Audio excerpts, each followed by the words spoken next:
आज भारत के 20 करोड़ मुसलमानों के असली पूर्वज कौन थे?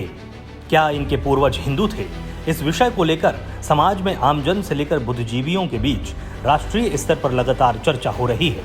ये बात बिल्कुल सत्य है कि 7वीं शताब्दी में मोहम्मद साहब के द्वारा इस्लाम धर्म की उत्पत्ति से पूर्व विश्व में कहीं भी मुसलमानों का अस्तित्व नहीं था।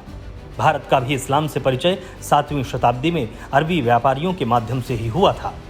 इसके पहले भारत में लगभग 1500 साल पहले एक भी मुसलमान नहीं था। इसी सच को जम्मू कश्मीर के पूर्व मुख्यमंत्री गुलाम नबी आज़ाद ने पहली बार सार्वजनिक मंच से स्वीकार कर मुस्लिम समाज को एक आईना दिखाया है। दरअसल पूर्व कांग्रेसी नेता गुलाम नबी आज़ाद ने कहा है कि मुस्लिमों को कोई संदेह नहीं होना चाहिए कि उनके पूर्वज हिंदू थे। हिंदू धर्म इस्लाम से बहुत पुराना है। इस्लाम का जन्म तो मात्र 1500 साल पहले हुआ है। भारत में कोई भी बाहरी नहीं है, हम सभी इस देश के ही हैं। हमारे हिंदुस्तान में इस्लाम सिर्फ वैसे पूरा इस्लाम तो आया ही है 1500 साल पहले। हिंदू धर्म बहुत पुराना है, तो बाहर से आए होंगे 10-20। वो जब मुगलों के वक्त में उनकी फौज में थे, बाकी तो सब हिंदू से ही कन्वर्ट हुए हैं मुसलमान हिंदुस्तान में। भारत के मुसलमान मूल रूप से हिंदू थे जो बाद में कन्वर्ट हो गए।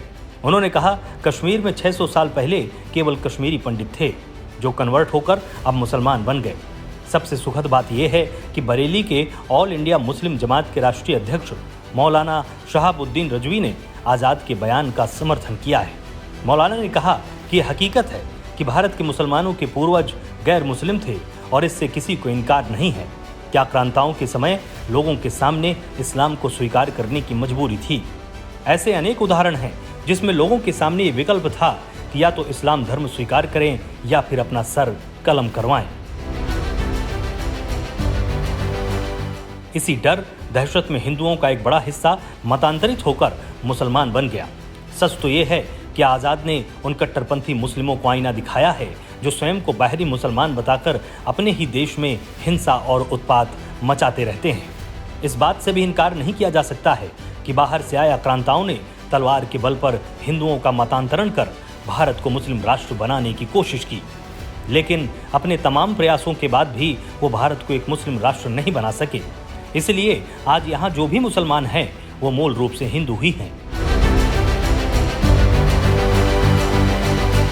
राष्ट्रीय स्वयंसेवक संघ के सरसंघ चालक डॉक्टर मोहन भागवत भी कई बार बता चुके हैं कि हम सबके पूर्वज समान हैं। भारत ही नहीं, काबुल के पश्चिम से छिंदवन नदी की पूर्व तक और चीन की तरफ की ढलान से श्रीलंका के दक्षिण तक जो मानव समूह आज है, उनका डीएनए 40,000 वर्षों से समान है। तब इनकी बातों को सांप्रदायिक बयान कहकर खारिज कर दिया जाता था, लेकिन गुलाम नबी आज़ाद ने इस सच को स्वीकार कर मुसलमानों को एक संकेत दिया है कि वो भी सच को स्वीकार कर अपनी सनातन संस्कृति और पूर्वजों की पहचान से जुड़ें।